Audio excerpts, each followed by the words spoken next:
Ethnobotany is the study of people and their relationship to plants. So the question is, name 3 different cultural groups you know that use plants. Name what? 3 cultural Throw groups. 3 cultural groups. Yeah. Name do what that. happened? Okay, sure. Yeah. Say name. Okay, so botany. Botany means the study of plants. So what different things about plants could you study? So there's lots of different scientists and that look at plants. There's also naturalists and Aboriginal people. So what kind of things can you learn about plants? Are they edible? Yep, are they edible? That's a good question. People smoke them. Medicine, medicinal values, right? Yeah.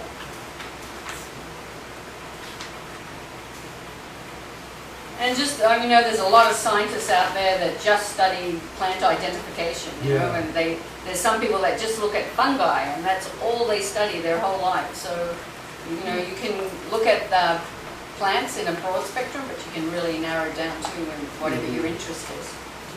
So then those 2 words, ethno and botany, are joined together. And what does it mean again? Study of humans and plants. Right. Culturally. Yeah.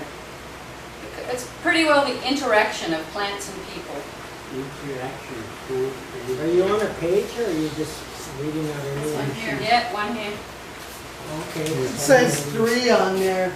Yeah, it says page 3. This, I did a more in-depth program with our JCPers one year, and some of this comes from there. I adapted. I took off a bunch of questions.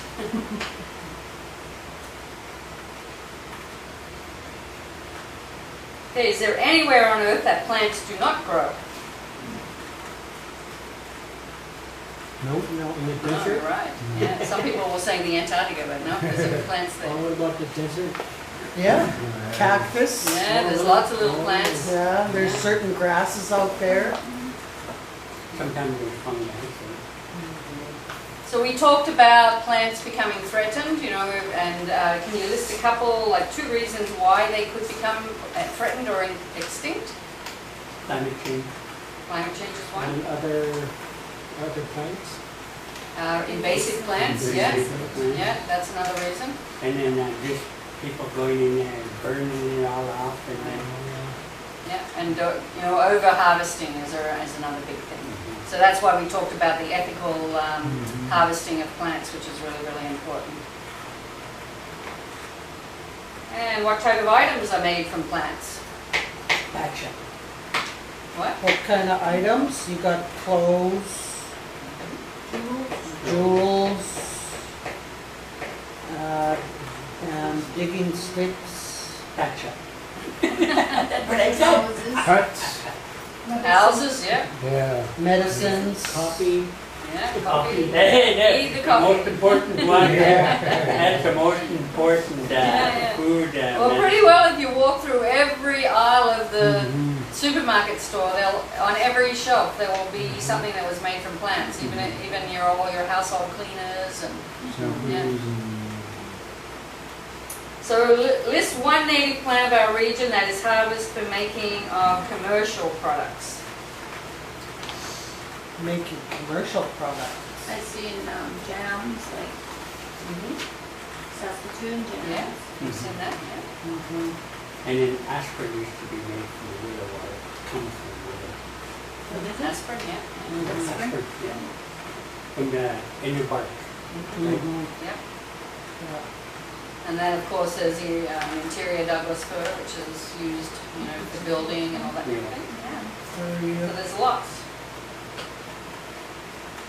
So we're going to, like, I know you guys don't all have a book, which is kind of a drag, because That's this a lot of what we do with the kids that we learn that are here and teach them is, you know, we don't know all the plants either, right? And we don't know all the information on all the plants, but this book is a really good introduction to each plant.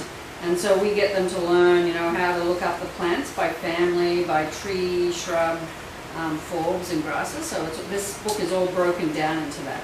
So this little activity that we've got here coming up is just to go through the book and choose like 2 trees, evergreen trees, 2 deciduous trees, and 2 shrubs, and that's all we're going to do today. And then we'll do forbs and grasses and sedges that in the next few days. And just pick out 2 of your favorite trees and write their names down and what page are they on in this book. Yeah, so and the difference between an evergreen tree and a deciduous tree? One is evergreen all year long, that's why it's called evergreen. Yes, very good. And the other one, the leaves fall off. Yeah, except for a larch. Larch, yes. So a larch is an They're the ones evergreen, that but it change does colour? lose its leaves. Yeah. Oh, okay, yeah. And then there's Change shrubs red that and don't red. lose their leaves too, like Oregon grape doesn't always lose its leaves, like it loses a few but not all of them. Also arbutus down on the coast, it doesn't lose its leaves all the time. It drops leaves all year long, but it still keeps leaves all year long. So a shrub, would that be rose bush too? Yeah, rose bush is one, yeah. So when we'll do, so when you've got 2 of each of those, and you know where to find them, then that's... So would a deciduous tree, would that be like a chocum? yes, chocum, yeah, chocum, yeah. Well, it's not really a tree, chocum, actually, it's a shrub. Yeah, it's a shrub. So a tree is, like we have the black cottonwoods, we have the water birch and the paper birch, Yeah. Okay. trembling aspen. Aspen, yeah. They're our main ones in this area. Tall willows, a lot of tall willows. Yeah, they're more a shrub though, under the shrub classification. Sometimes Douglas maple will be considered a tree, and other times it's considered a shrub, wherever you kind of look, but it's, yeah. Now, the other thing that we talked a little bit about on the weekend was different habitat types. And so there's about 5 main kind of habitat types where you'll find different plants. And once you go and explore that habitat type in your area, you really get to know all of the plants that are there, because, and then if you go somewhere else a little bit different, you may find some of those plants there, but you may also find some different ones, different varieties or different plants altogether. Like in the Okanagan, there's 2 plants over there that we don't have here, even though we have very similar climate, and we have most of the other plants. So scarlet gilia, we don't have that here. For some reason, it's a beautiful little plant. So Which one? scarlet gilia. What's the English name for that? That's it. So, and then the next activity has just got 1, 2, 3, 4, 5 different habitat types that you'll find here. And we've looked at riparian and grassland. Well, we didn't go into the riparian last week, did we? Because it was raining, so we actually were stuck inside quite a bit. So we went out into the grasslands. So do you remember a couple of plants that we saw out there in the grasslands? There was a common juniper, Common juniper, yep, so that's a good one.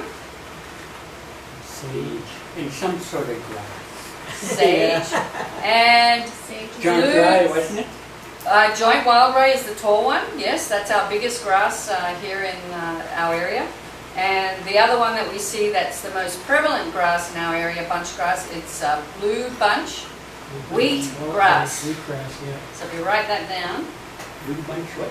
blue bunch wheatgrass. Blue So bunch. most habitats have tall trees, and then they have a shrub layer, and then a lower shrub layer, and then they have grasses and things like that, and then there'll be the mosses and the lichens. Lichens and mosses can also be on trees. So in the grasslands here, we have mostly ponderosa pine is the prevalent tree. And then what are some of the shrubs we have in the grasslands? Chocum, yes, that's one of the main dry land, sokalali or husham. Yeah, Soapberries. yep. Aqua. Soapberry's more like it a little bit damper, shadier, so you don't always find them right out on the grasslands. Okay, so and then we have blue bunch wheatgrass. So that's a whole ecosystem there. Ponderosa pine, Saskatoon or Chocum, and blue bunch wheatgrass. So can you use that like it's called blue bunch wheatgrass, but can you use it as a wheat? No, that's what I've always asked everyone I talk to, or even Morgan. I always ask, because I love the grasses so much, and I go, what do you use the bunch grasses for? They're like everywhere, like blue bunch wheatgrass. Did you use it for anything? And nobody really has said that they do. Like, people just don't harvest it for some reason. The giant wild rye, they harvested and they used it to line pit houses and the pit cook. But blue bunch wheatgrass, you don't hear it. So if anyone can find someone who knows anything about that, I'd love to Why hear. they will name wheat? What I about, know. there And was there's nothing, Indian rice grass, right? But they there don't. wasn't anything in that fountain ethnobotany that you had? Martina Larchelle and Stan Mitchell? I seen it on the desk there. Oh, right. Oh, this one here, right. Yeah, there was nothing in that one that had that. Yeah, sumac we had that. I have one in my backyard. Yeah, sumac loves it in dry areas as well. I transferred that one from Texas Creek. See, so they've got bunch grass here. This grass makes the best hay of all. In the old days, it was spread out on the ground to dry Saskatoon berries. And same as the giant wild rye was used like for drying berries and things like that. Yeah, Just a but map not for it. eating it. Okay, so we did a little bit of grassland work last week on the weekend. I know it's boiling in here. So I thought today we would take a walk down to the powerhouse side and go into the riparian zone where it's a little bit more shady. We won't be so hot. So, and then basically we're just going to walk through the forest and we're going to identify plants as we go along and talk about their ethnobotanical uses. And then I was hoping that we would gather a few black hawthorn berries and bring them back and make a little syrup. I've got some ice cream here, and we can pour it over our syrup and have a little something to eat. Sound good?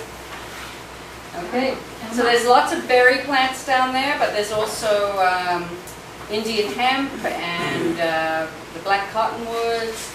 All of those kind of plants are down there. So you're all up for a walk? Yeah. Sounds good to me. Anybody else? Drag them along. It's the best way to learn plants because I find it Gotta roll in the. going out in the field and collecting seed and berries is definitely the best I way. forgot we were going for a walk and I would have put my shorts on. Oh no! We need to take these Oh, no, books with us. Yeah. Ecosystems, and there's different types of ecosystems, and we've already looked at the grasslands and we looked at the plants that were in the grasslands. This here is a riparian zone. This whole area that's all green here because it's beside a river. Well, the river looks a long way away right now here, but it's all green along here because of the river and how it flows here in the high water. But anywhere along lakes or rivers, creeks, all of those areas, you will find trees that are mostly deciduous, and they're again another canopy layer. You'll have your tall trees. So here, everyone know what that tree is, right? Cotton. That's the black cottonwood. That is a very, very important tree for wildlife, and we talked a little bit about that last week. But the cottonwood tree is a fast-growing tree. It's a soft tree. And so the woodpeckers really like it, and they'll make lots of holes in it, and then owls and other wildlife will use those holes. So a lot of people don't like this tree because it grows so fast and it drops branches and it drops its top off, but it plays a really important ecological role. And of course it was really important for Aboriginal people too. So some of the things that I know about that are good with black cottonwood is the buds. So the buds were used to make, like mixed with meat oil, I suppose, like the oil of fish, probably not fish, but probably deer, and made into like a salve. So today, like at Split Rock, we're actually making salves with cottonwood buds, and we just take the cottonwood bud and we mix it with an organic oil. We're using olive oil right now, but I'd love to try it with a different kind of oil that we can actually get. Probably bear grease. Yeah, it'd be interesting to try that. I would like to try it. And then we mix a little bit of beeswax in it. And when we get back to the office, just remind me and I'll give you a smell of it because it smells just delicious. But when you're in the early spring, when the buds are just out, they're very, very sticky. They have like a real resin on them. And so they were really good for just putting on cuts and bruises. And another thing with cottonwoods is the seeds, when they fall off the tree, they're like cotton when it comes off the trees, and that's how it's got its name. And that was used by Aboriginal people to make soft pillows and to help with babies' diaper kind of stuff. So yeah, so there are a couple of things that I know about it. So anything else?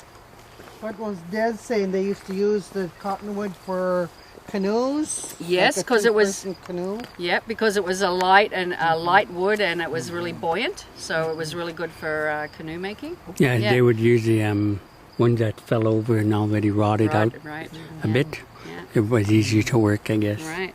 And so now this is the next thing is looking in your book. So we already know this much about the plant, and I say to my crew when we go out, every time we go out and we look at the plant and we point them out, like I say, as we're walking through the forest, I'll say to the students, like, what is that plant? And after a few times they know the plant, and then every time we look it up in the book and we find one more thing to learn about it. And that's kind of been the way that we've been learning over the years, and it seems to be a good way. So I always like to have these books here, or you have an elder here, of course, that knows a lot about the plants. Yeah, Mostly Susie. Yeah. I go to Susie. Yeah. Oh, it mentions the Shawakmuk and Kapma. It does, yes, and it mentions the Statlium in there quite a bit too. Mm-hmm. Yeah. It's that's a really good book. Most of the books do, if you come across. I know Nancy J. Turner went to UBC and went down into the archives and went through and picked out all the trees and all the bushes and everything that were used around here. That's how she made that one. Well, she came into the area too, and she actually did a lot of work, and there is the possibility of having a book published with her, right? But there was some issues. I don't know what all those issues were, but So the inner bark was used to make soap and a medicinal tea. I didn't know that. Good. Yeah. And see this The inner bark? Yeah, that's what it says. Yeah. Like how on earth do you... see, this is probably when it's in the spring, I guess. Yeah, when it's nice and fresh, probably. Yeah, because look at it, you can't... This book here is a very good book for looking at the technology of each plant too. So. No, it's the cotton, it's the bud. Why would this be budding again? Is that just from the climate change? See, I touched one of these up here. Oh, yeah. See? I would say But they're not dried out. Sometimes the buds stick on the plants, but they But normally usually, dry out. yeah, and they go... Smell that though. I love the cottonwood buds. I love the cottonwood bud, yeah. Is that the one you can stick in your refrigerator? I don't think so. I think that's One the... of the buds, I don't know which one it is. Isn't that beautiful? No, it's So feel it. It's I quite think like the now willow. my fingers are all stuck together, I right? think It's so, really or quite sticky. willow, the inner bark of the willow. No, this is a bud. This is the cottonwood. But I'm surprised that it's... It I've is. That's seen- really unusual. That's kitschy now. Like that's usually gone by now. So it says in this this one here is about technology. It doesn't always talk about the food sources, but there's another one that has the food sources. And this one is talking about the dugout canoes. It's also talking about that cottonwood was used to make cradles to flatten their children's head, the Okanagan. And poles to make fishing wares. And the Niskas sometimes carve masks from the wood. Oh yeah. And it's considered an excellent fuel. Really? Cottonwood's a good fuel? I guess so. And Somebody, I guess. yeah. Well, and here it says a high water content of black cottonwood makes it a poor source of firewood. Yeah, that's what I always It thought. gives off a little heat and generates lots of ash and soot. I just find that just unreal right there. It is. It's like Let's turn You want this me to around. hold I it? don't wanna- No, it's okay. I just have to. So this is interesting. It was the cottonwood ashes that were used as a soap substitute.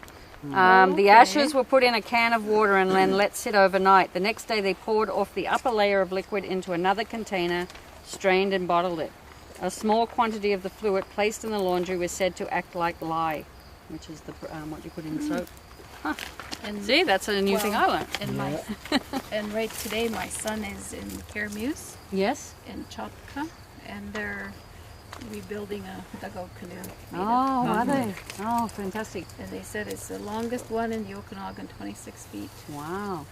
And where did they? Oh, they used it on the Okanagan Lake, did they? Yeah, Oh. but there was many people in it, eh? Yeah. And they said it's for sale and they could sell it.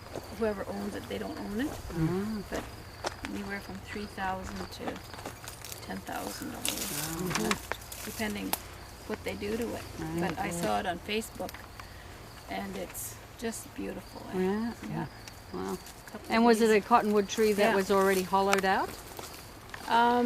Well, Frank's dad has a video made in the Okanagan. Somebody in the Okanagan has it, but he was showing exactly how they went and picked the tree. Oh, that would be really good. Could you send me the link?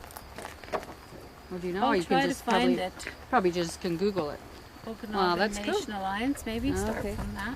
I love the Kermesse area. That's when I Yeah. first came to Canada. That's where I was hanging I out. wonder if they're going to get any more sticky again. Like I don't more know. Sticky. That's amazing. We'll check out a few more over here and see if they're doing the same thing. Haven't even.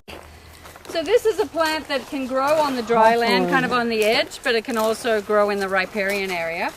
So you can tell this plant by one really distinct thing. Berries.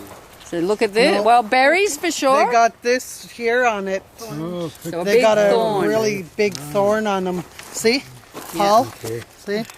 Look at how long that is. That's a good inch. See that? Yeah. They can puncture a tire. Yeah. So this is called black hawthorn, and it's the heart medicine tree or shrub. Yeah. Yeah. And that's usually the flower, is it not? In the spring when the flowers come out, you Yeah. can pick them for the heart.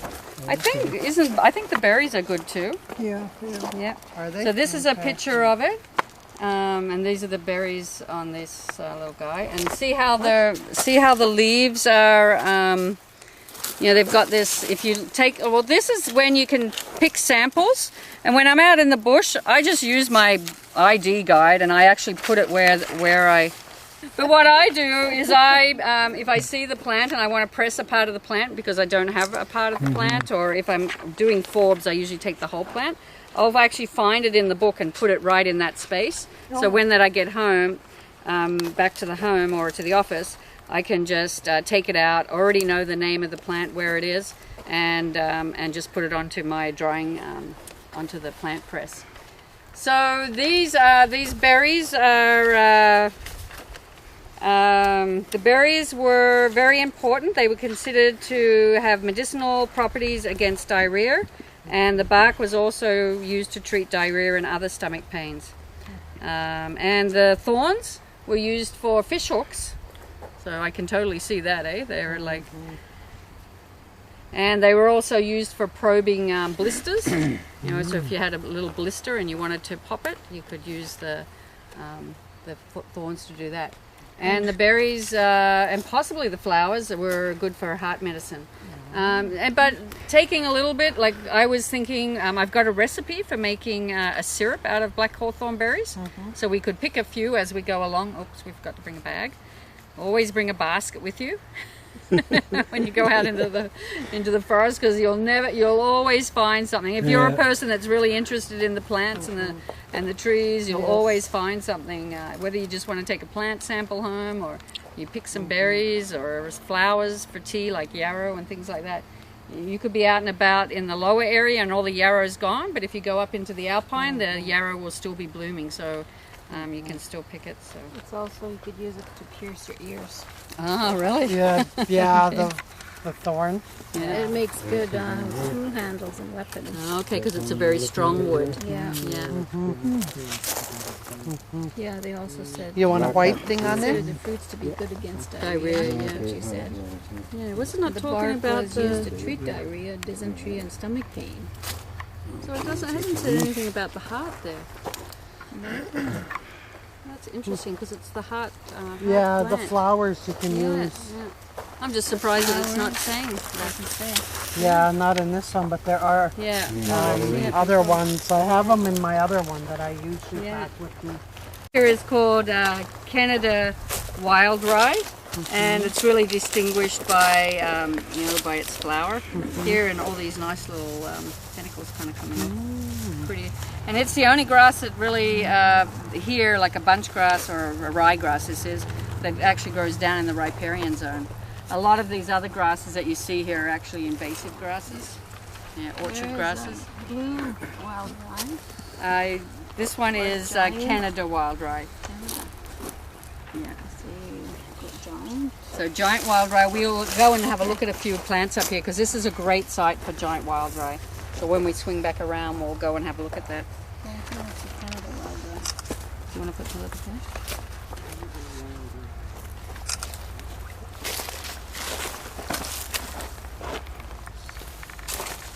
That's Canada Wild Rye. It's beautiful. In the winter, the snow kind of sits on it, and it's strong. It's like a strong plant. Yeah. Okay, and I'm sure everybody knows this plant. So what is this name in Statlium? That one I don't know what that is. No. So this is the wild rose. It's a prairie rose that's in this area, is mostly growing down in the lower area. It's called a prairie rose. But there's all kinds of roses. There's many species of roses, but another rose that's a little bit higher up in elevation here is Nocta rose, and its berries are a little bit bigger. Huge. Yeah. I seen some like that up in Alkali when I was up there a couple of weeks ago. Oh yeah, yeah. They're And that, beautiful. and they're Yeah. huge. Yeah. I was like, gonna have to come up here and get some of these ones. Right. So rose, the hips, well, the flowers can be used to make like a rose water, and they just smell really beautiful. And we make some bath salts with them. We put rose petals inside there. Oh, really? Yeah, and it's really, really quite fragrant and beautiful. The berries are the most used part of the plant here, and it's made for making a tea. And when we get back, I've got a tea ready for you guys to taste. Is it bald hib? What did you say this was? This one is a prairie rose. Yeah, there's many varieties of roses, but this is a prairie rose. Yeah. If I knew we were coming out, we could have grabbed all our bags and everything. And It's not the roses. Are not a good time to pick the rose hips yet. no, not till after the first frost. Yeah, first frost. So, and that just makes them a lot sweeter. But you can't wait too long. Once you've had the first frost, it's really good to go out there straight away and go and collect them, because otherwise they start to go brown, and they're harder to dry if you want to dry them. And so that's usually what we do, is we collect the rose hips after the first frost. We bring them in, and we just lay them out on screens, and we just dry them, and then just use them, steep them in warm water, and it makes a really good tea. But you can also, right this time of the year, we just steep it in cold water, and it picks up the flavor into the water, and it's just like a real nice soft taste. How would they be to flatten? Press. The leaves you'll be able to press. You could, like, if you press it and you've got enough airflow and it's warm enough, your berries would dry too. So you could try it, yeah. But if you want to take I got a cutting, I have one. yeah. Oh, okay, good. Okay, we could try to press that. And anyone else who wants to take some leaves of all of these plants, we can take them and then we can press them.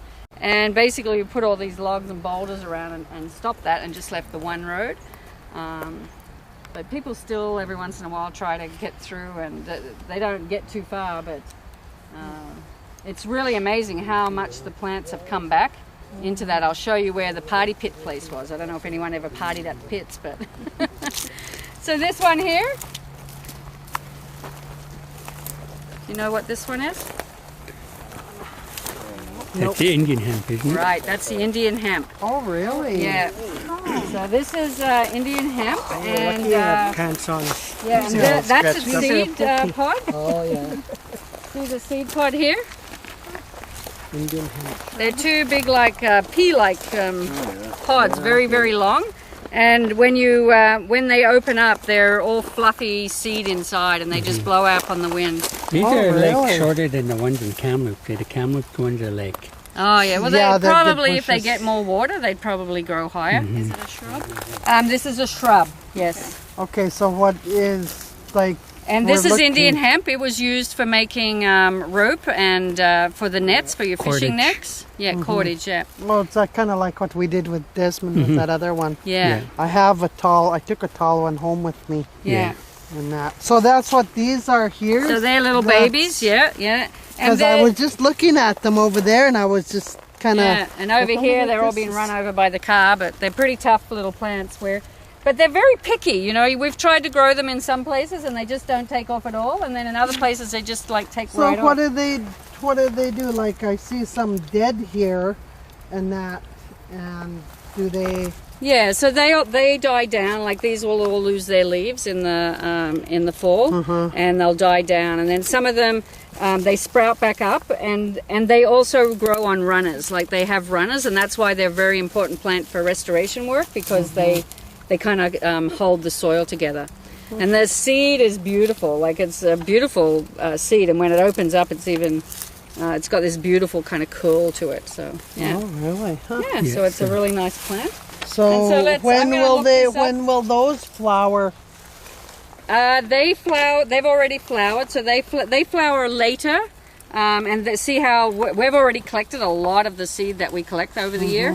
But Indian hemp, Canada goldenrod, Because the goldenrod's flowering now. I see. yeah, they flowered a little bit earlier. But this seed is going to be ready soon, and the goldenrod seed is going to be ready even sooner. Like the goldenrod, it kind of flowers, and then it almost instantly. Not instantly, but pretty quick goes into seeding. But so this plant, I'm going to look up what else it was good for. But Yeah, okay. that's what I was just thinking. Like, what is the Latin name for it? Did you look up just hemp? Okay, I didn't even see. Yeah. look up dog's bane also. Yeah, dog's bane is another. Would it be under shrub though? Yeah. it would Yeah. be a shrub. So this isn't the spreading dog's bane. No, the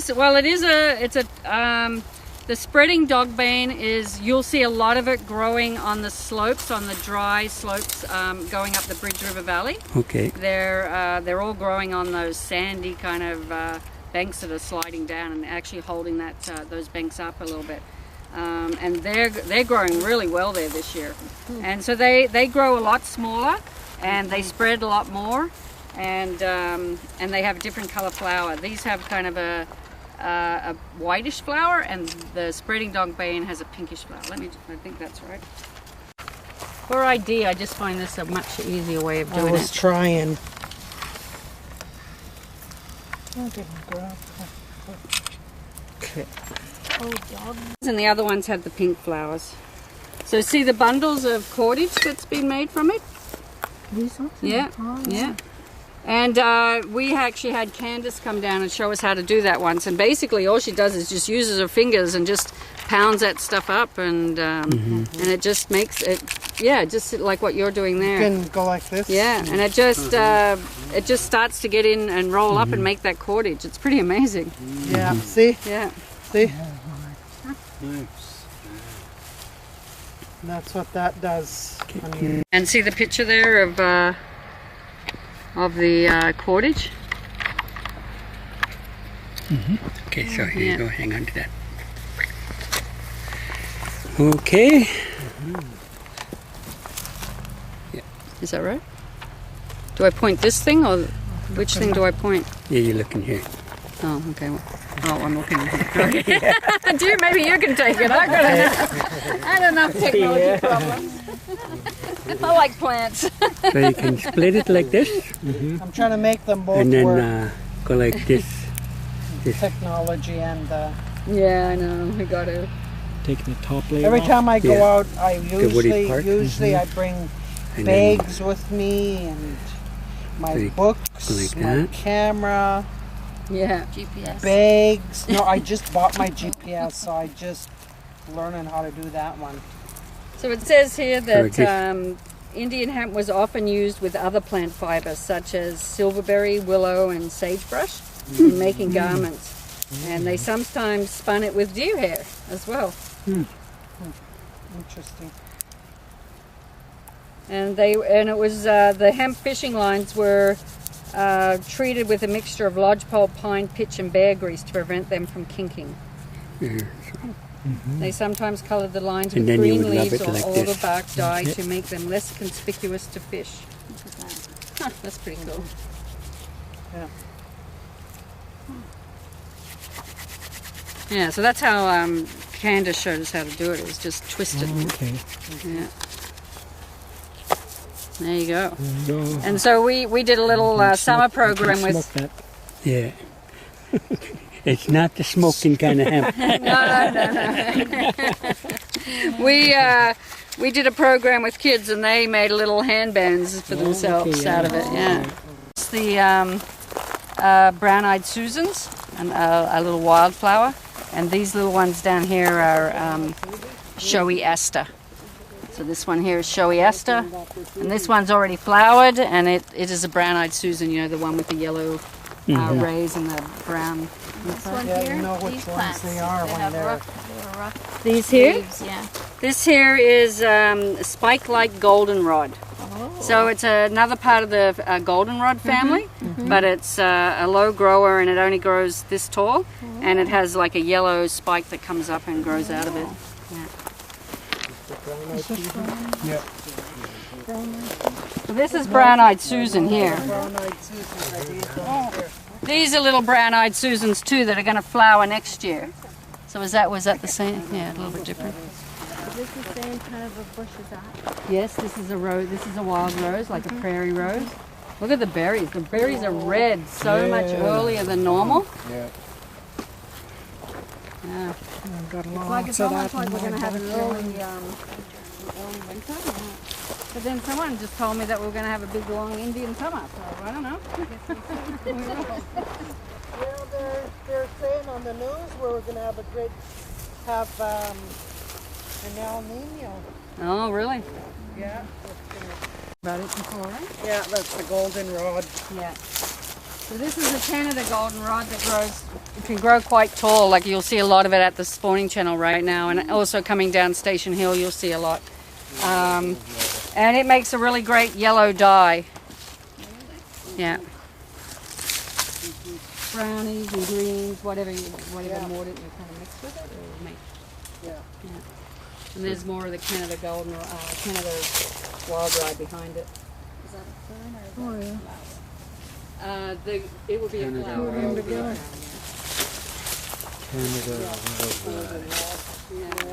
It's a pine, and it is it's a dryland plant, and it is growing pretty well here in the riparian. And further up, there's a whole forest of them, kind of at the top end, that's not getting as much water.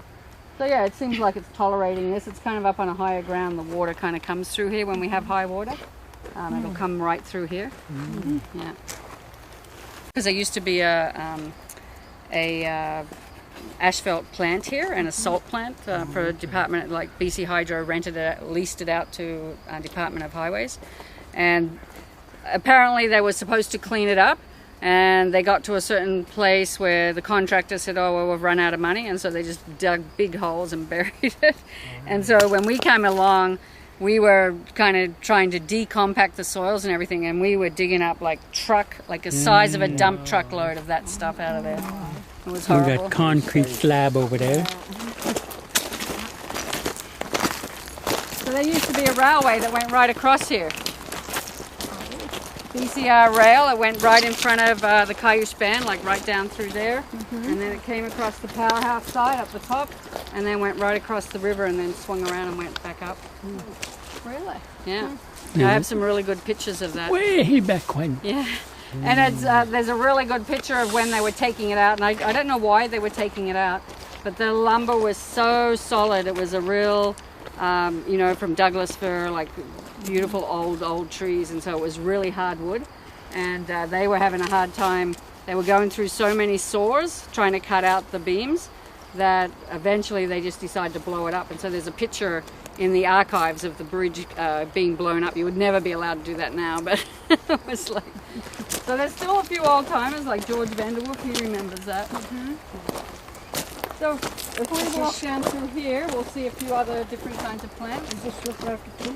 Scouring rush. Scouring rush. Yeah. And so it's actually a dinosaur plant. It's one of the most ancient plants on the planet, same as kind of ferns. And it's called scouring rush.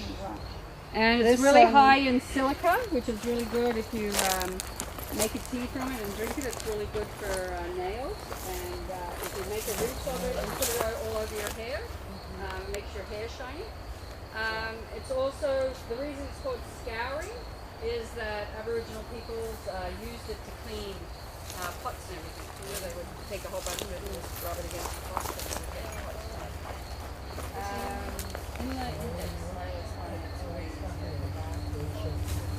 Yeah, I always...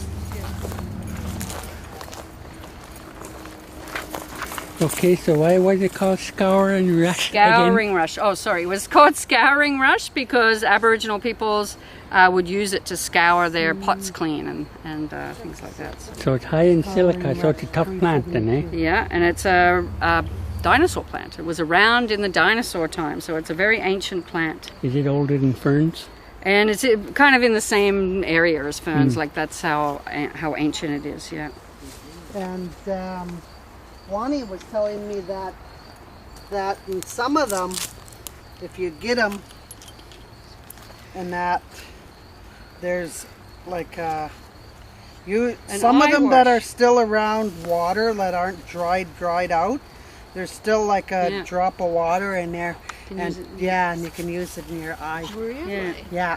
And is it like just a soothing or is it healing? Or? Yeah. So it is under ferns and their relatives. Yeah. Common horsetail, scouring rush. Yeah, horsetail, that's what I'm going What part? Up here? No. Especially when they're near water, Oh, yeah. some of them will still have like a drop of water in them. So we actually did a program with the grade 4 students, and we actually picked some of the scouring rush. You can also make a little whistle out of it if you're the kids like that. Oh yeah, He definitely. slightly and then rubbed it on themselves to keep from growing whiskers. So that's what I was just about to say. Oh, really? It's kind of like a sandpaper as well. And we got the kids to, they were collecting red osier dogwood to make something with, and we thought, oh, it's a little bit rough, so why don't we make it smooth? So we got the kids to take the scouring rush and make it a little bit smooth, and it was amazing how good it worked. Yeah, so it's, they used to get their... I would think. See, you should get a few of I think these it would have to be like and you can polish your fingernails with it. more like water. You're going to do your beard, I'm going to do my beautiful fingernails. Look at them. Use the ashes from the burnt stems to treat burns. Okay. And also used as a woman's medicine to ease labor. Okay, yeah. And it was also used for making baskets as well. Okay. Yeah. For scouring utensils made of wood or pewter. So it'd be kind of used as a sandpaper too then, eh? Yeah, that's what we used it for with the kids. They got it on the red osier dogwood stems and they just rubbed it along and it made it really nice and smooth. You can use It says here that it makes a light pink dye. I would really like to get into making some dyed papers. Yeah. That'd be neat to Yeah. try and figure out how that one works. Yeah. And you said you could use it on your hair? Yeah, you can make like a rinse with You it, and can it'll make put your it- hair nice and shiny. Cut it up and boil it in water, and then Rinse cool it your off, hair. let it cool off, and then rinse your hair with it. Yes. Yeah. It's got silica in it that helps. Silica is what helps your nails and your hair and that grow. So So it's a cool plant for Yeah. sure. yeah. In here, but we'll look at the willows a bit yeah. further over here. They're beautiful. Plant that you could press actually, and when you're usually pressing forbs or grasses or anything like that, if you really want a good identification, if you're not sure what the plant is, you take the root as well, right? So that you can press it and you can look at the root. Because these here actually go on runners. And so if you pull that up, you'll see it. There's like a little cluster, so that's growing on a little cluster, but it has a runner going out to other plants. And so that's going to spread, just like all that spread here. Eventually, because there's no vehicles coming in here now, this is all going to spread out. So it's going to cool.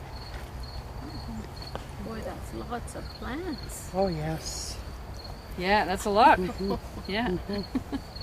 So you guys had to put all these boulders in here, eh? So yeah, we placed all these boulders here just so that people wouldn't be driving all through the riparian zone. And it's really like, I'll take you right, this is the pit area where, just a little bit further around where everyone used to party, and it was just a big, huge road where everyone used to mud bog and everything.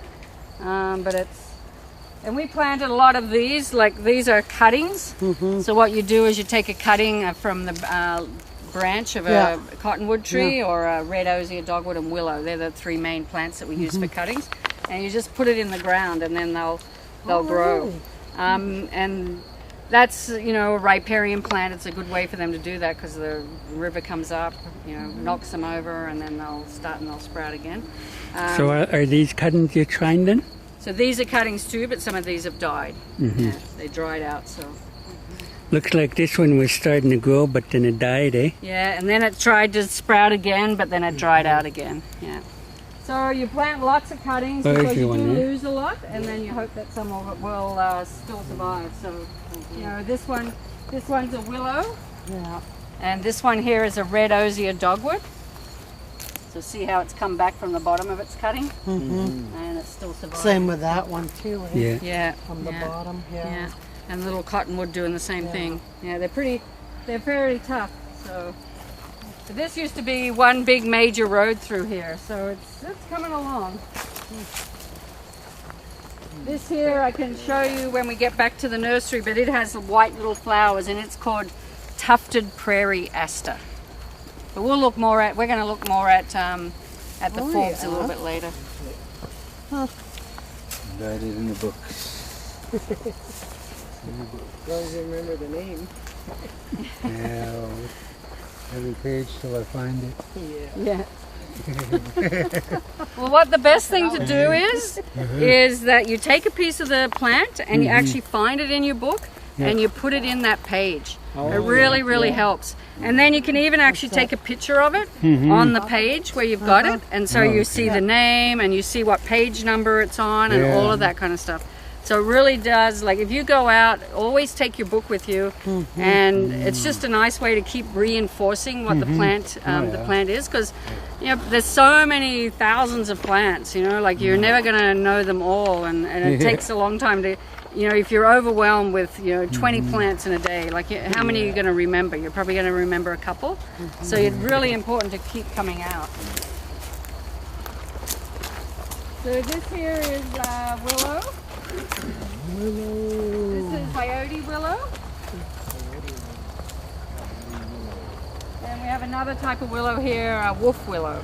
Wolf? So willow is actually where aspirin came from. Like, so the inner bark here, if you peel this back and take some of the inner layer of the bark, that's got pain relieving qualities to it. And this is this is coyote willow, yes. Which one's wolf? And I don't see any just you here, but didn't I see think any? there's some just over here, so we okay. may find it, yeah. And this is my favorite willow. It's very willowy, you know, it's got that willowy look.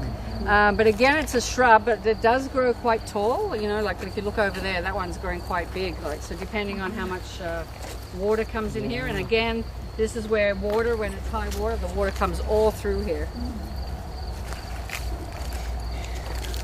And again, we have the roses. Roses again? Scouring rush. That is, I'm cursed that flower. Even though it's alfalfa. Yeah. But it's, it does have medicinal qualities to it, you know, but it's just not a native plant. It was introduced by Europeans when... invasive. Yeah, it's an invasive. You can see it all through the powerhouse site. We've tried to get rid of it, and it's just difficult. And it, because it's so big, and it has such a deep root, like it just persists and persists, and it grows, you know, it can grow like this big, and so it just blocks out the ground for all the Why natives. don't we pull it out? Pull it out. Yeah, pulling it out. When it's little, we pull them out. Well, you got to pull them out by the roots, though, or they'll Okay. just come back. Yes. Yeah, We have long tools that we come down and we big fire pit here, and lots of glass and old chairs and fridges and there's a lot of bed, stuff. bed frame. This is a willow here. This is white clover. It has white flowers all up and down the stems, and Here. yeah, it's it smells beautiful, but it's an invasive too. White clover. Yeah. Here again. Indian hemp. Yeah. What was that? So this is again all the Indian hemp in here. Another big area. Oh yeah. Yeah.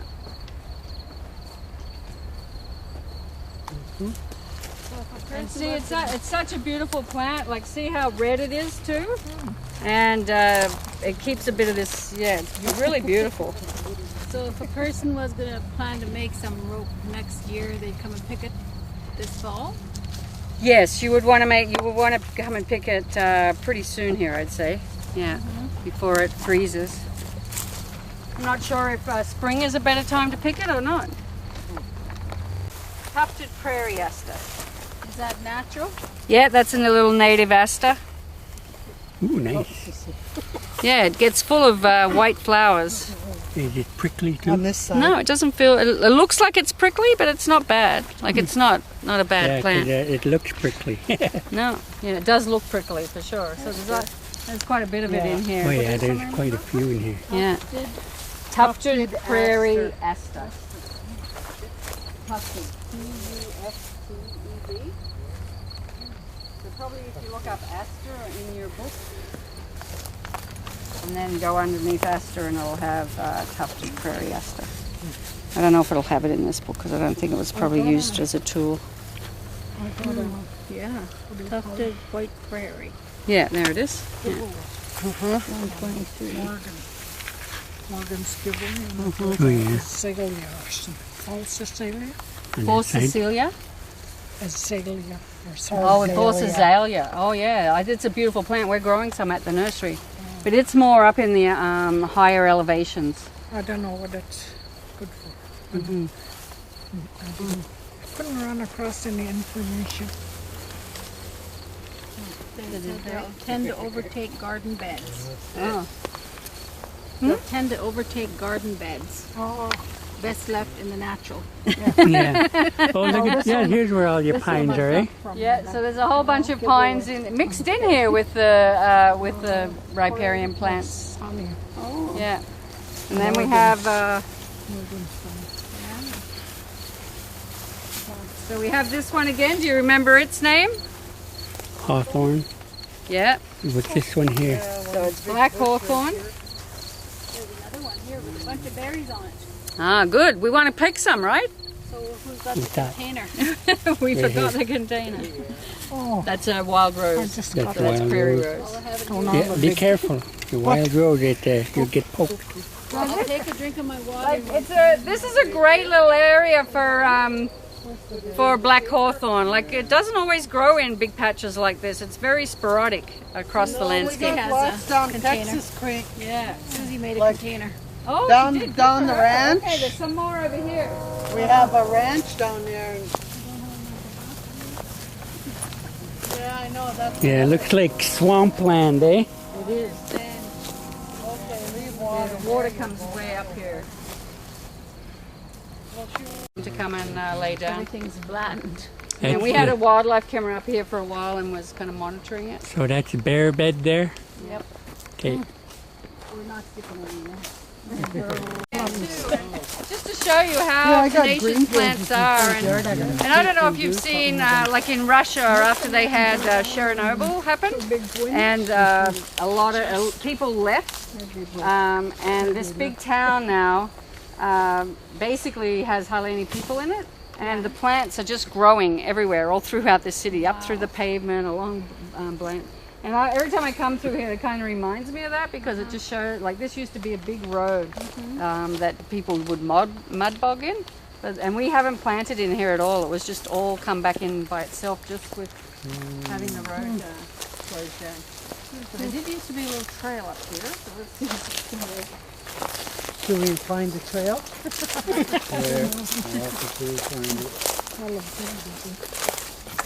Down here in the hot of the day, it's all of these shrubs and the tree layers. So you can see how the forest has all the different layers, the tall trees, the shrubs, and then the small plants at the bottom of the forest. So this is a coyote willow? Yes. And this is a little one, and see they're growing, the same thing, these grow out from each other and they grow on runners, and that's how they're spreading. What's that? The coyote willow. Coyote willow? Well, what about this one here, this actual Oh, this vine, yeah, that's a beautiful plant. So it's a wild clematis. And you know the beautiful clematises that you can buy in the store, they've got more like a butter, like a bell-shaped flower. But these have just got little tiny flowers. But they're very beautiful. Wow. So that's a nice thing to press. It shows the leaves. So who's doing pressing here? You want to take that? Yeah. So that's really pretty flowers. And what happens with these seeds, like after they go to seed, they get really, really fluffy. And so you want to lay it down nicely before you close your book. The seeds are really, really fluffy, like cotton buds, you know, and cotton wool. And again, they were used for pillows and also for babies' diapers. And I think that these ones do have a medicinal value. Do you want to check that out?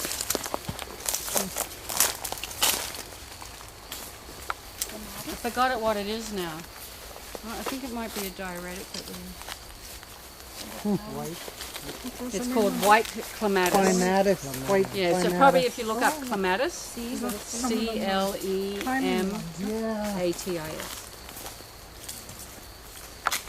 We're able to get money for restoring this site because of the western screech owl. Yeah, it's a red-listed species. So it's endangered, eh? Yeah, I'll show you one a bit further up here, and it's really crazy. Yeah. Yeah. Whole tree over.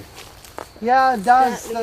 Mixed white clematis with wild tarragon to make a poultice that was used to alleviate pain from bruises, sprains, and broken bones. Okay, so they mixed the white clematis and the wild tarragon, and I pointed that out as we went, but when we go back up I can show that again. Okay, and that was used for bruises. Sprains and broken bones.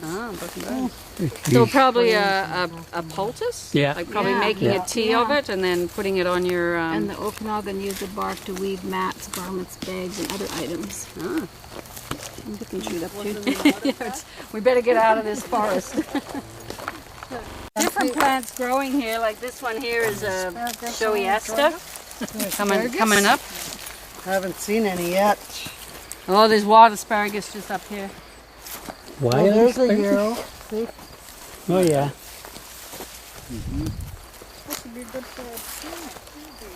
Put the chew on it and then put it on there, you guys. Yeah, Not gonna help you any rubbing it on you. Might only if you rub it on you, it might keep the mosquitoes away, but not. Yeah. So this There's here, the snowberries. And this is a poisonous plant. So don't ever, if you see these white berries, do not pick them. Don't eat them. No, they're They poisonous. used to call them ghost berries. Ghost berries. Yeah, they're the ones that they use. That they say that they're for the ghosts, and they're berries for the ghosts. And I thought you were supposed to be able to pick the berries and use them as an eye wash, but you heard too. Okay, yeah. What's his name? Franklin. Yeah. Yeah. But you can't use it as it is. Yeah. You need to Dilute it or something. use Boil it? water. Yeah. Soak it in water or boil it? Gee, I don't know. I'm thinking probably Steep it maybe, not literally boil it. Yeah, steep. You should never really boil any of it, I think. Most of this asphalt. Oh yeah. So we've had a hard time trying to get things to grow down here. And it's just full of oil and all that. There's yeah. your clematis. Yeah, see how it just spreads all around. Yeah. It's pretty crazy. And here's lots of little ponderosa pine trees planted. So we're trying to increase the ponderosa pine forest back over into here. Oh. Yeah. And so this is the wild clematis again. It's just spreading all across the ground. And if you come back down here probably in, I don't know, 3 weeks, you'll see all how it turns into this cottony, soft cotton with the seeds.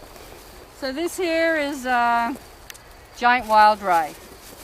So this is the one that you'll find a lot in old pit house depressions because they lined the pit houses with them. And they also lined their cooking pits with them. And they would spread these out to lay on as well in the pit houses, right? And this is a really rare colored one. We really love this plant because it's got really a grey green color, very different from the ones a bit further up here, and it's kind of unique. The ones Ed Napoleon used to say you see that where it's growing on the hillsides and that's where usually where the blood's been spilled or something. Yeah. And some people say some down the ranch down to Shishkin too. Some people have told me that it's more where there's a little bit of moisture, but I kind of wonder about that because it's growing on some of the dry hillsides here. Yeah. So in that book back there, it said that you could use the wild tarragon and the white clematis to make a poultice for bruises and sprains and broken bones. Right. Oh, huh. Interesting. Wild tarragon. Yeah. It sounds like you could use it in cooking, so I'm gonna test that out soon. Yeah. Oh, and there is sage through here. Oh, you picked some out. Oh, did you got some? I was trying to get rid of my bite. Oh, okay. Does it work? We're out of the forest now, so that's good. When is it better to pick these? Look, there you go, Cecilia. When is it better to pick these? I think you can use Here, the come back leaves, next so week I and think I'll be you an can do it asparagus. anytime, like the whole stem, you could probably just soak it. That's how come there's so Is much someone on the going to ranch. take a clipping of that for the book? Oh. When I go down there and that, I go walk around and flatten all the asparagus, and then next week I'll go down and pick all the young ones. Yeah, they're pretty nice. Yeah. Yeah. So here is Everybody knows what this one is, right? I got one and I don't know why it just... one way maybe that I you need can a partner identify for it and so it doesn't get Susie says, like these ones here, you flatten them down, and a week later, young ones will grow. What if you cut one and just... got three stick little it in the- fingers kind of on the end of it, and it's kind of flat, and Oh, then it's got three little fingers. That's how I always. Yeah, just step on it. one's kind Flatten of it. I cracked. do. We started Flatten some in it. our greenhouse actually. Yeah, I picked some seeds from down the ranch, asparagus, but I was looking in the book and it says it takes like 3 years to get going on it. Yeah. Mine's on the third, the second year. So this whole area has been a challenge because I think this is where the asphalt plant was, and it's we stopped digging here because of just all the alfalfa and asphalt. But we're having a hard time getting things started here. So we're basically now just planting the ponderosa pine seems to be able to survive it, and a few bunch grasses. So we're just kind of trying to grow that in amongst the alfalfa. There's some more. So this is another native grass here, and it grows in really, really dry locations, and it's called sand drop seed. And actually, this one is actually that one's not sand drop seed. That's stiff needle grass. This one here is sandal seed. So see how this one, it's got a big sheath? Yeah. And then pretty soon it's going to open, that sheath is going to open up and the whole, and all of the seeds will open up and become like a quite light and fairy, and then the seeds will drop. Tumbleweed, if you see that, you need to pull it out. I've got a weed blitz crew tomorrow coming through here to pull it all out. To keep the weeds down and plant things into it, but again, it's all this asphalt. Oh, really bad. So there's another beautiful specimen of the giant wild rye. Yeah. But you can see how what the clematis is doing, it can go a bit wild. Yeah, yeah. So if you were ever going to use it in your yard, you would just cut it back every spring, and then it grows quite big in the rest of the day, rest of the year, and it grows quite nice. I want that picture of that. That's an invasive plant. That's prickly lettuce. Yeah. So here we are in another big shrub kind of layer. It's like a little dip. So a lot of times on flat land, which is really dry, if there's a little bit of a dip where the water runs, that's where you'll find some more shrubby kind of plants. This is that ghostberry. Yeah, snowberry. Snowberry. Same kind as the other one? Yeah. Yeah, just a little bit, not as white yet. It's still kind of a little bit green and young. And then they're still young and they get huge too. They can. In Seaton they were really huge. We used to throw them at each other. So again, Yeah, they were so mean. and look at this. I'll have to get That's these invasive, tomorrow. isn't it? Oh yeah, this is the that knapweed. Yeah. It's very, very Knapweed. prickly. Yeah. This whole site, that's mostly what it was before, was knapweed, and we've removed most of it.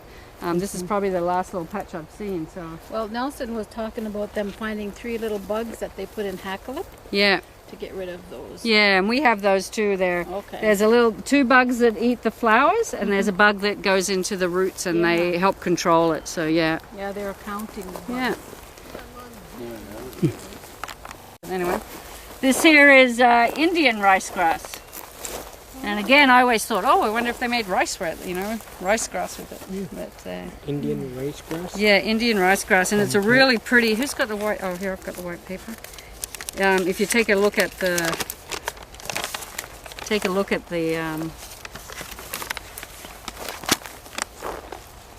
at the way it forms, it's very different from other grasses. It's like a little bulb on the top. And see that there's a little black dot in the middle there? That's the actual seed.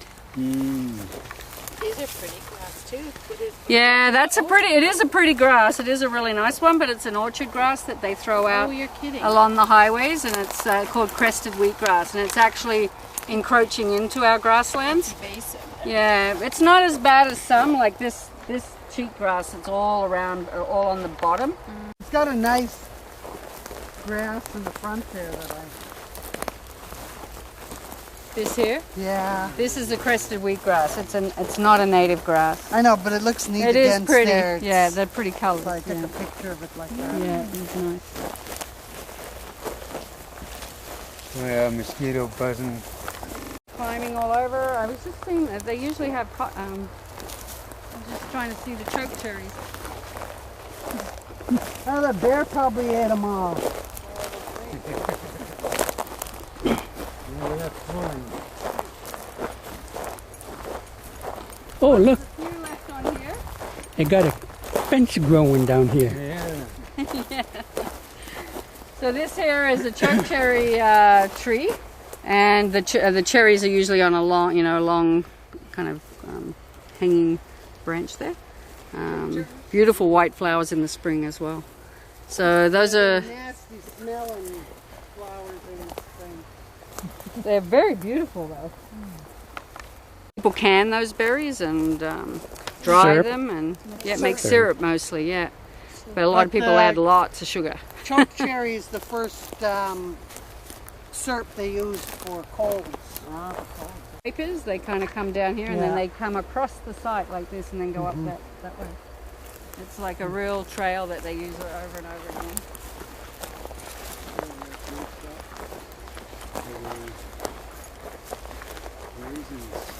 There was a little bear right across by the preschool daycare today. Oh, what's it?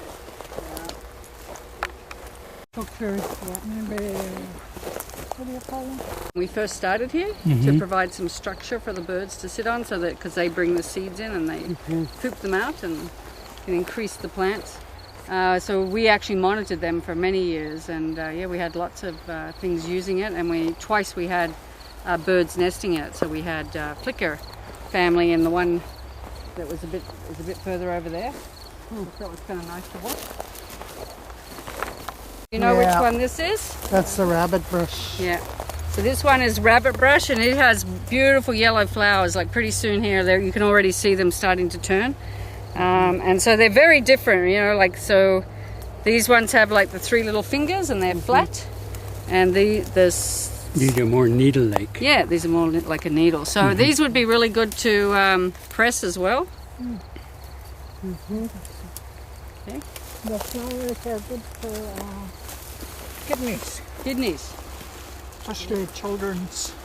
They have hard time Okay. wetting their bed. Okay, okay. Huh? Okay. And make it like into a little tea. A tea. Okay.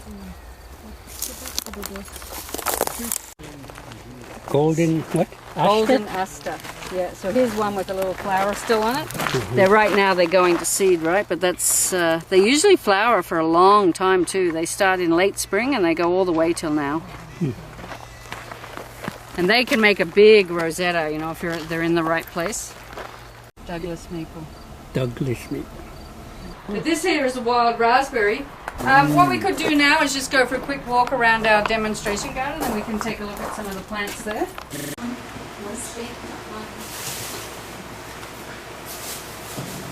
So do you remember which tree this is?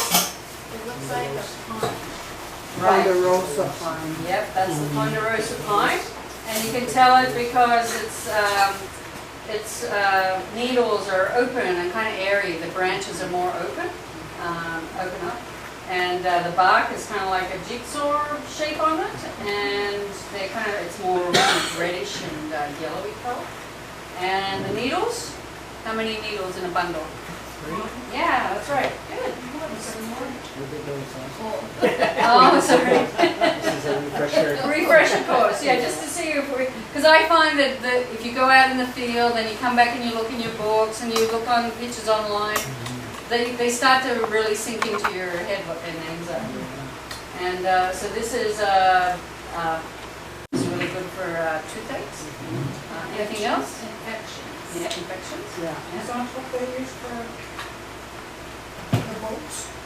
And boats to make to cover holes. Yeah, I've actually heard that. Yes.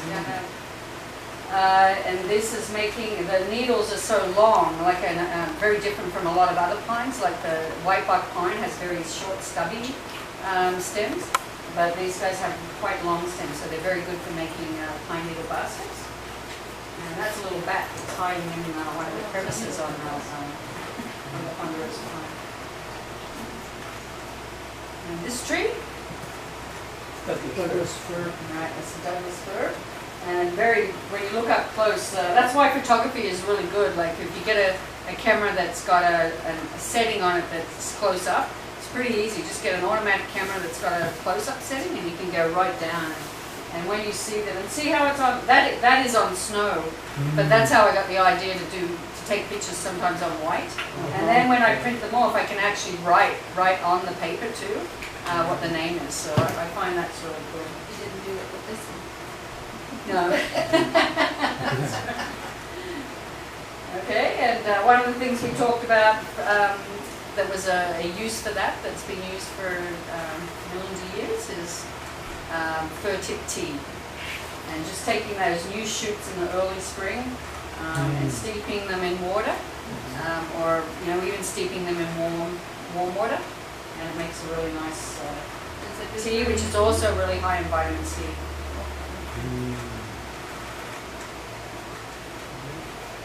Okay, what's this one? Juniper? Juniper, right. And which juniper is this? Common? Brown juniper. Right. Okay, and so the berries, takes 2 years for them to get blue. So they kind of start off, the first year they're kind of a whitish color, and then the second year they turn blue, and that's when they can be used. And they're They have made gin out of it, drinks out of it, but it's also a diuretic, I believe. I think they're saying to, if you have diabetes, to have one berry a day. Ah, I don't know why. okay. And it's a really nice wood for carving into as well. And that's just a close-up. And this is, Juniper. right, this is the other juniper, so the tall growing juniper. And we looked at it, we have both here, we have one of both here, real close to the, yeah, we did go over to that one, yeah, and then that was the common juniper, and this is a Rocky Mountain juniper.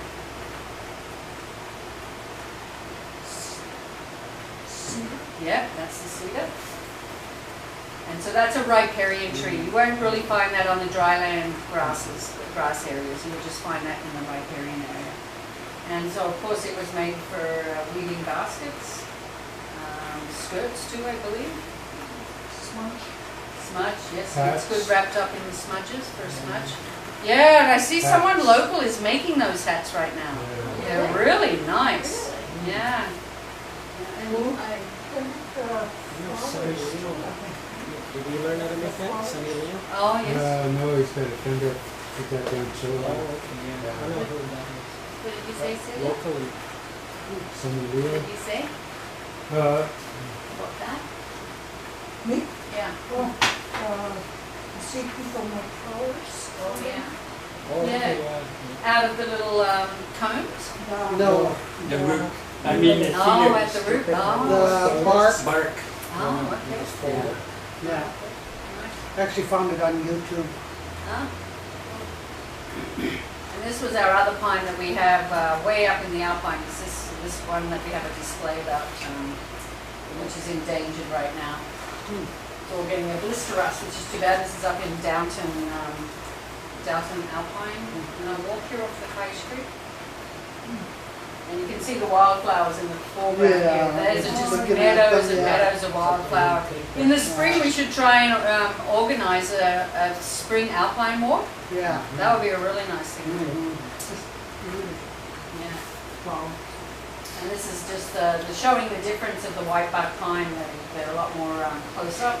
And they were a really good, important food source, the berries. Sorry, not the berries, the seeds of the whitebark pine, very high in protein and really big seed compared to any of the other seeds here. Is there a cage put on that one? On the left? There is, yeah, and that's how we actually collect the cones, because the only way that these plants can be dispersed, the seeds can be dispersed, is by a bird. Yeah, Clark's nutcracker. My memory. So that bird and whitebark pine are intricately entwined together, and so they usually take the cones before they're actually ripe. So we cage them in early July, and then we go back in next week. Probably in about 3 weeks' time, we'll be going back and collecting the cones that are underneath there, and then we propagate them here at the nursery, so that in 3 years' time we'll be able to plant them back out. But really important food source for the bears as well, the grizzly bears. Those are the seeds? They're the cones, but they're the seeds. They're quite big seeds. Yeah, That's what they're after, huh? yeah. So then we have deciduous trees. So this one is a yeah. And again, that's mostly cottonwood through there, but there is a little bit of paper birch through there as well. And that's just how the cottonwoods, you can see how they tops break off and those. Yeah. And that's the seed of the cottonwood, so you see how it's named just after the seed, basically. And those And are the after the buds. fluff all goes away, you see all the little seed pod sort of thing that after Yeah. the fluff's gone. They're really pretty, aren't they? Yeah. And that's just the making of the salve there, like using the oil and just placing them in the oil. Stirring them around. Yeah. And some trembling aspen, so that's another tree a little bit higher up in our area. And a lot of people tap birch just the same as you do the maple in eastern Canada. Oh, wow. Yeah, Hoffman or somebody up there tried it. And it tasted really bland. It's not as popular as maple syrup for sure, but Is that a tonic? sorry. Is that a tonic? A tonic, I'm not 100% sure what the medicinal values are of that. Yeah. It makes a syrup anyway. So this is the maple. So it has that typical maple look to it. All maple leaves are a little bit different, but so this is the Douglas maple. It's the one that grows around here. Up in Seton Chalath, you'll see the big leaf maple. They're huge. I know they're pretty amazing. And this is Aveline. She's actually collecting some of the stems of the maple and then peeling it and using the peelings to make a whisk for basically using for the Hushin ice cream. And that's kind of the process. It goes from there to, I've got a little process up here.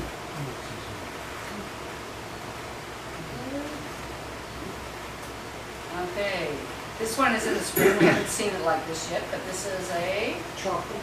yep, chocolate. Yeah. And that's the chocolate berries.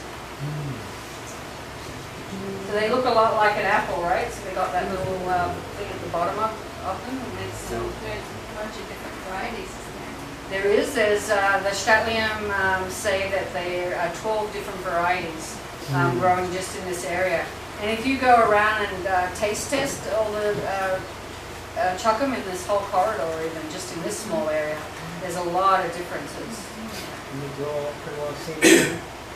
Pardon? They grow up pretty well at the same time. Well, there's some that are actually a little bit later than some of the other ones, yeah, but really just one that I've noticed in this corridor that's always a little bit later than the others. Yeah. But some are like really mealy and don't taste good at all, and then there's others that have hardly any seed and are big and juicy. Yeah, that's right, chokecherry. And you can tell from the chokecherry, like they have a nice long slender leaf, and it's almost a little bit waxy at certain times. And then it's got the long pendulum of berries off the side. Beautiful white flowers in the spring. And this one, they give it away. Yeah, there's one part of the plant here that gives it away dry. So that's the black hawthorn. So that's the buds just ready to open up and flower, and you can see the thorn coming off down the side. And then those are the berries. They get quite, they can get quite dark.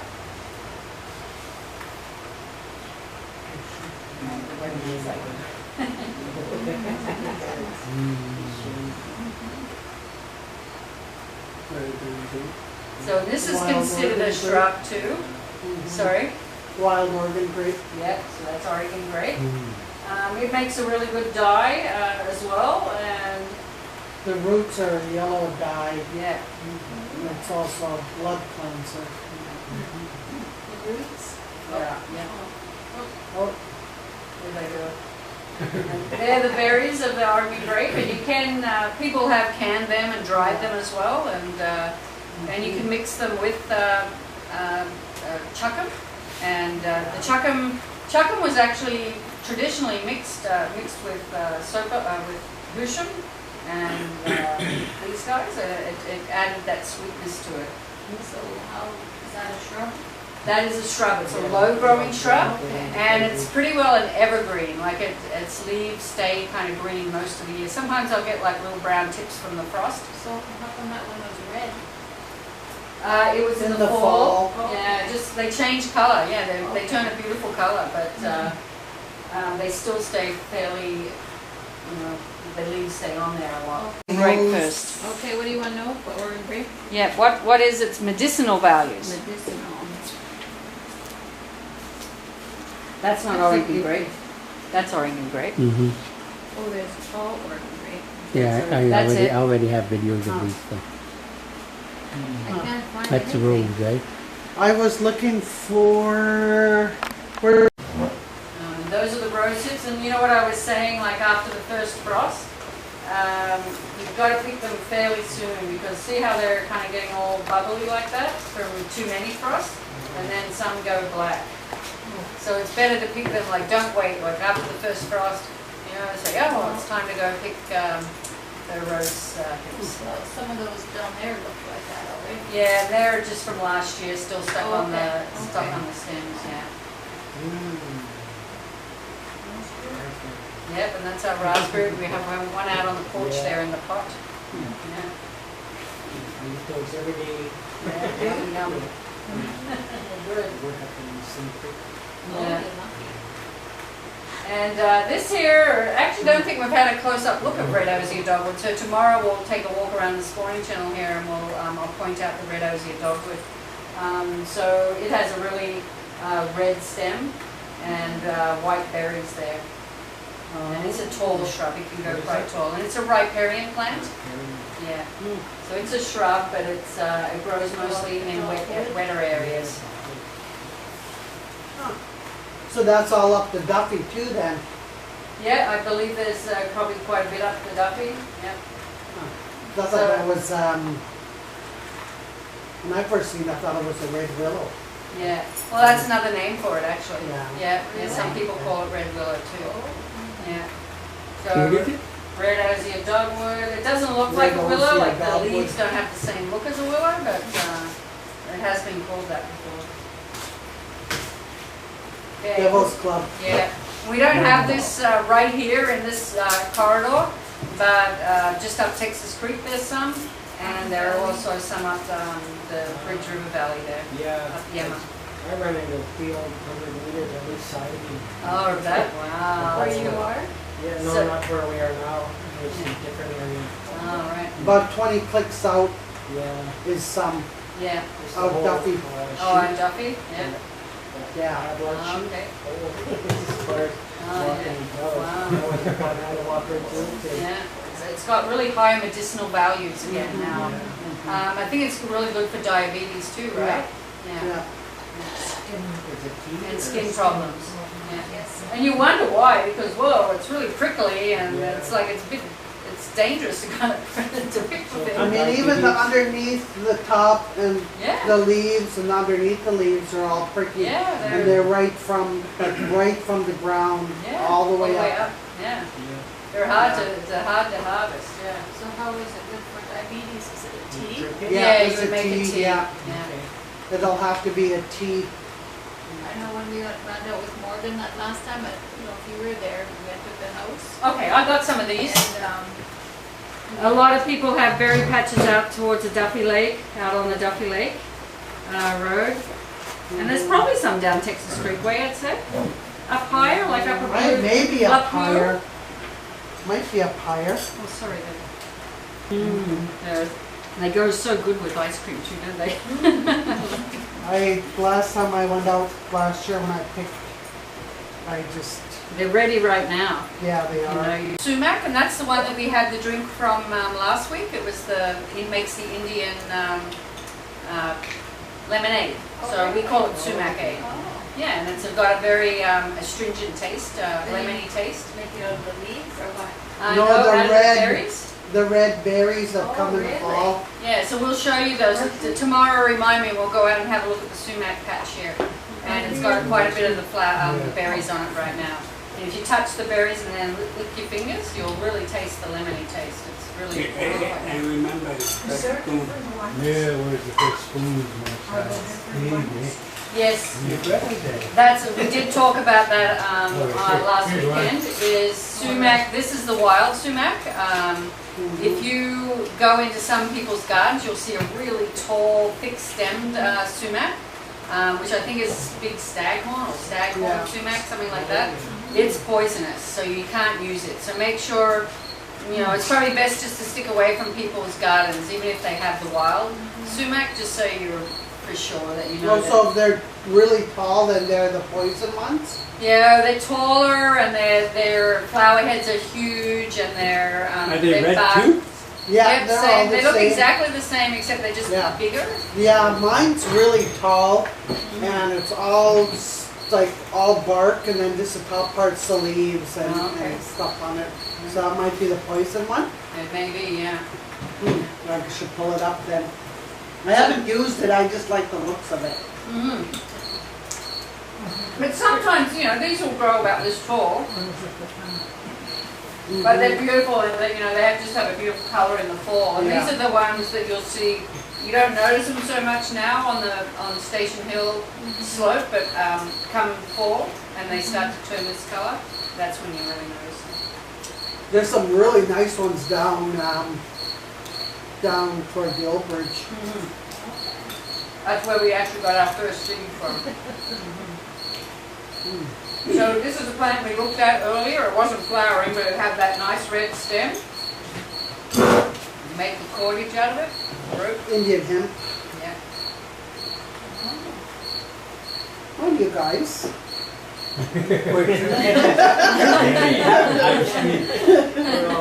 This The here is, only one talking here. this is the one that has, you know, you can, aspirin was taken from it, so it's a really Whatever, good Marcel. pain relief. The red Yeah, that's a willow. pussy willow, no? Nope, this is just a close-up, so it kind of looks a little bit like pussy willow, but it's not the pussy willow. That's the That's the one that grows up Duffy. the one that grows just where we were. Oh, That's a really? picture from here, yeah. Yeah, the coyote willow. Oh, is it? Yeah. Oh, neat. Okay. I didn't know that's what that looked like. So we did quite a few of the shrubs. We didn't look at the sumac or the red osier dogwood or the Oregon grape. So we'll look at those three tomorrow. And then we're going to start getting into forbs, which are all the wildflowers. And there's kind of a technique, like there's so many wildflowers. But there's kind of a... Pardon? Is there a book just on those wildflowers? Yeah, you sometimes can get wildflower books. I have a few little ones that, you know, are kind of just got the main ones. Yeah. Yeah, there's a couple here. Fill it, Yeah. So, because that book, it's great for the trees and the shrubs and things like that, but sometimes for the wildflowers it is really hard to see them. They're almost done. Yeah, and so I find that the forbs are really good just to go out and keep, basically going out in the field is the way that you're going to learn your plants. But having pictures, it makes a really good, good idea to learn it better and make it keep it in your mind, I find. All right, do that shortly. But, so yeah, we've got quite a few wildflowers, but I've got a kind of a trick, like it's botany in a day. And it's basically, if you break most of the flowers into 5 families, it makes it easier to identify. So you're not flipping through your book all the time and trying to look at pictures. You can go, okay, that one's kind of looks a little bit like a carrot, so it might be the carrot family, you know, the flower is a certain way.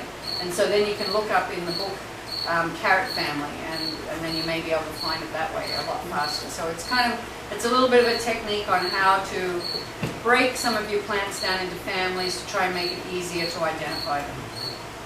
So we'll kind of go over a little bit. That's a little bit of botany, but it helps when you're out in the field for sure.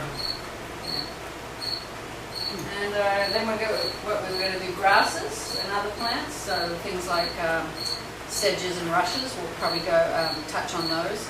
I'm not going to really go into mushrooms because I don't know all of my mushrooms at all. So I think one year I want to bring in a mushroom specialist. There's a place on the island where there's this guy that puts on a mushroom festival every year, and he just has all the different varieties of mushrooms on display. And it's supposed to be pretty cool, and then people cook things with mushrooms. So I'd like to try that one year and have it here. I don't eat mushrooms, but last year I actually went out and got cottonwood mushrooms and did them up. A lot of people come here and collect the cottonwood mushrooms. Yeah, Some it people pick pine mushrooms. it was unreal. I just the one you don't see often is the shaggy mane. Yeah. Either that or you miss them, you know. I've gone out, I don't know how many times to look for shaggy manes, and up Duffy and that. And I went down Texas Creek and right by